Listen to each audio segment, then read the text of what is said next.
Hello, I'm Luke Ford, and I want to be your moral leader. It's happening earlier tonight. It's 11:55 p.m. on Wednesday, January 23rd, and I can't sleep. I never thought I'd end up like this. I'm 41 years old. I am 5 months from turning 42. Not only have I never been married,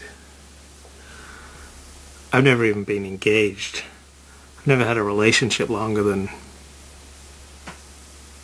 13 months. And I never thought I'd end up broke in credit card debt, living in a hovel, and blogging into a void. But on the other hand, it all seems kind of inevitable.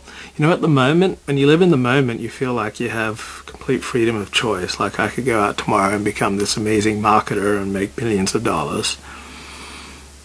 Or become, a tremendously righteous man and, reinvigorate Judaism. So that's how life looks like from the present. But when you look backwards over your life, you see how you probably couldn't have acted differently given who you were at the time. And I never thought I'd end up here. When I was a kid, I always wanted to be great. I wanted to be like Moses and King David and Winston Churchill and Abraham Lincoln. I wanted to save my country from some foreign invader. And once I became interested in economics, I wanted to brutally reorganize the economy on free market terms. Most of my fantasies have been right-wing. And from about the time I fell in love with the Dallas Cowboys, 1978, 79, until it was about 1985, I was a huge sports fan, and I thought I'd grow up to become a sports writer. My hero was Joe Hamlin, the sports editor of the Sacramento Bee, and I went to school with his son, Scott Hamlin, at Placer High School. He was in the same class as I was. And you know what turned me from being a sports fanatic and determining to be a sports writer? I believe it was 1985, the fall of 1985, and the World Series was the St. Louis Cardinals versus the Kansas City Royals. And I just couldn't get excited about it. So that killed my love for sports, and also the decline of the Dallas Cowboys. In 1985, they lost 20-0 to Eric Dickerson and the Los Angeles Rams, and they didn't make the playoffs for another 7 years. So that broke me of my sports addiction. Then I had this kind of communist fantasy where I'd be at the vanguard of the proletariat, and I learned all these beautiful words, and I said all these beautiful speeches in my head in front of cheering throngs. And the cool thing about being an atheistic communist was that I could boff all the women that I wanted. In theory, I wasn't having any sex. I completely developed late. I was almost 22 before I was ever with a woman. And in the couple of years leading up to my illness, I determined I'd be an economist.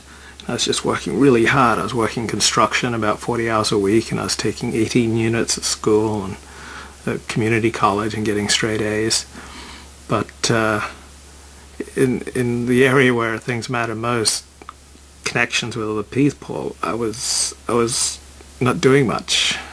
I was paying no attention to that. I was just working and studying and no dating and very little time for friends. And then when I got sick and my world fell apart, then I really felt alone in the world. Then I went through that 6 years of chronic illness where I was basically bedridden. And what did I fantasize about then? Much of that time I didn't think I was ever going to recover. And I think most of my fantasies were spiritual and religious.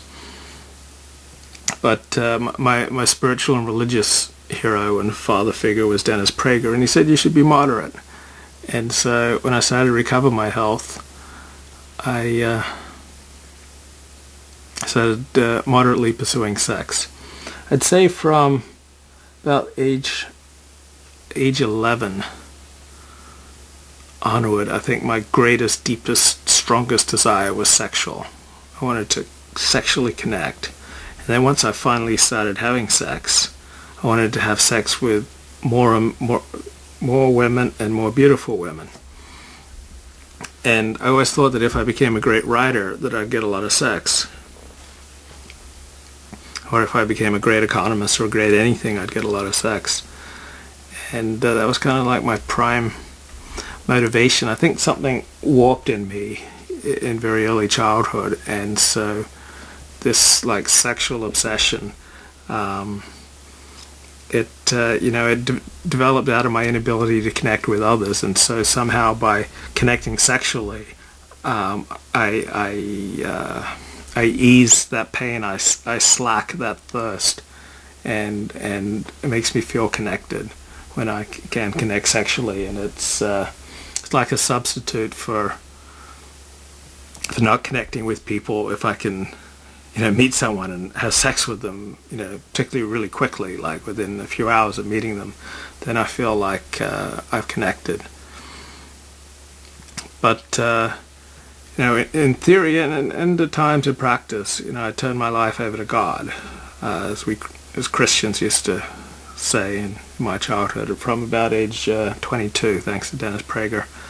But I was a sex freak who turned his life over to God, and so here I am, just having loads of sex here in the hovel.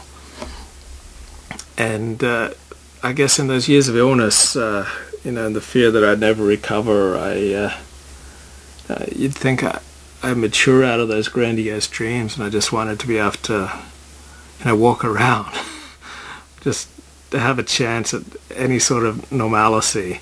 To be able to read for more than half an hour a day was a fantasy during years of illness. So, however horrible my life seems like now, I feel like I'm living the fantasy in comparison to those 6 years of illness. I can read for 6 hours a day. I can write for 6 hours a day. I can go out and about, and I can lead about 70%, 80% of a normal life. I can lead a normal life, from the outside.